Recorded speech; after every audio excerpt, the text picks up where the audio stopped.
After months of mystery and speculation, Novak Djokovic will be traveling to Melbourne to compete at the 2022 Australian Open. The world number one confirmed his participation in the year's first major on social media, revealing that he received a medical exemption in lieu of getting the COVID vaccine.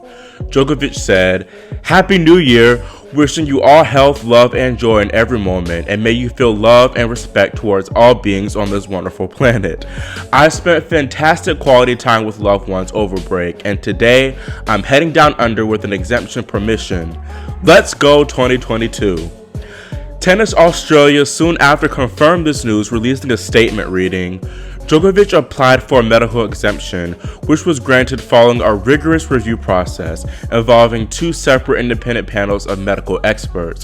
One of those was the Independent Medical Exemption Review Panel appointed by the Victorian Department of Health. They assessed all applications to see if they met the Australian Technical Advisory Group on immunization guidelines. The COVID-19 vaccination protocols for the Australian Open, including the process for players seeking medical exemptions, have been finalized by the Victorian Department of Health and Tennis Australia. Under an independent process, applications for a medical exemption were first reviewed by an expert panel made up of doctors from the fields of immunology, infectious disease, and general practice. These applications were then subjected to a second review conducted by a government-appointed panel of medical experts. The Victorian government also made a statement that said, any player who is granted a medical exemption will have gone through a two-stage independent process to verify they have a genuine medical condition that meets the criteria for an exemption. Tennis Australia CEO and Aussie Open Tournament Director Craig Tiley just essentially co-signed this statement, saying that the exemption process involves fair and independent protocols that ensure the public's safety. Now, this news is honestly a bit surprising because there were reports of Novak being denied a medical exemption last week. Also, the Australian Prime Minister Scott Morrison frequently told the press last month that Djokovic wouldn't be receiving any special treatment, basically implying that he wouldn't get a medical exemption. Clearly, that earlier report was all a lie, but I do think that Tennis Australia made a huge push to get Novak that exemption. According to exemption guidelines, a player can only get one if a medical practitioner certifies that they couldn't receive a dose due to a medical contraindication or an acute medical illness. As far as I know of, Djokovic has neither of these, but I could be wrong. Then the second exemption is if the person had been diagnosed with COVID within the previous 6 months. This could be a strong possibility, but I just doubt that Novak contracted the virus within the last 6 months, because if he did, we probably would have heard about him at least being sick. I also feel like that rule is a little dumb, to be honest, because Arna Sabalenka, for example, caught COVID in November 2021 and still got the vaccine, so there's really no excuse. I honestly didn't think that Novak would go to Australia after he withdrew from the ATP Cup. Prior to that, I did believe that he got the vaccination. It was just playing coy, because back when he made those vax comments in 2020, he said that he was merely skeptical of the shot like many other players were. For a refresher, he said, "Personally, I am opposed to vaccination and wouldn't want to be forced by someone to take a vaccine in order to be able to travel. But if it becomes compulsory, what will happen? I'll have to make a decision. I have my own thoughts about the matter, and whether those thoughts will change at some point, I don't know." I know the Prime Minister and Tennis Australia said that there would be no loopholes, but I honestly think that they found one here for Novak. I included favoritism in the title of this video because that's to me what it is. American tennis Sandgren, who is openly anti-vax, didn't even apply because he didn't meet any of the criteria for the medical exemption. He and compatriot Tommy Paul joked about the apparent unfair protocol. Also, a junior player, Aman Dahia, reportedly had to withdraw from the Australian Open boys event because he was denied exemption.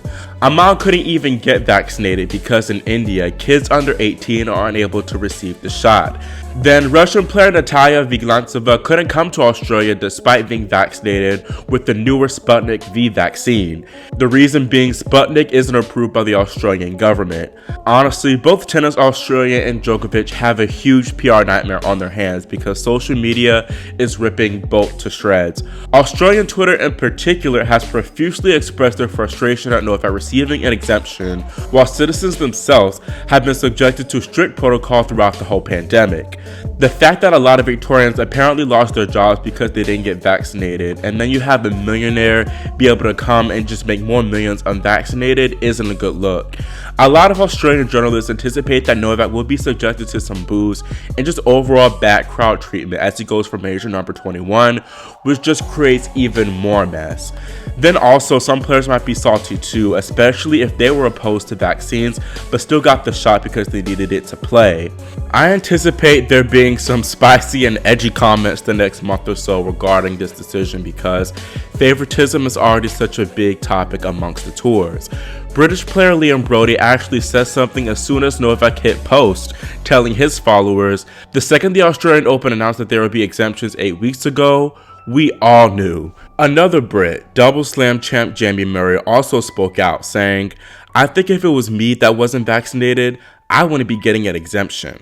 Now, before the no film comes and floods the comment section, I want to say that the majority of the animosity should be directed towards Tennis Australia and co, because they're the ones that ultimately granted Djokovic permission to come. Another important thing to consider is how many other players got the exemption, and also if there was a truly good cause for Novak to receive one himself. Still, to me, this just looks like elitism and favoritism because Tennis Australia and ultimately the Victorian government wouldn't be going so hard for any other unvaxxed athlete like they did Novak. At the end of the day, this is business, and the tournament probably felt like they needed Novak to fill more seats. Yes, Nadal is there, but there's still concerns about his foot. Then Federer and Serena aren't there, so the event was already suffering in that regard. I feel like Tennis Australia made a bigger gamble than they realized by allowing Novak to play, because like I said, the public isn't happy at all. I wouldn't be surprised if this entire thing backfired and if there was a big boycott of the Australian Open. Then again, this could all blow over in 2 weeks, but I just don't see that happening. I just really hope that there was a probable cause for the exemption, and perhaps Novak himself will give a medical explanation to the press in a few weeks. I also don't see this happening, but I do feel like transparency is best in this situation.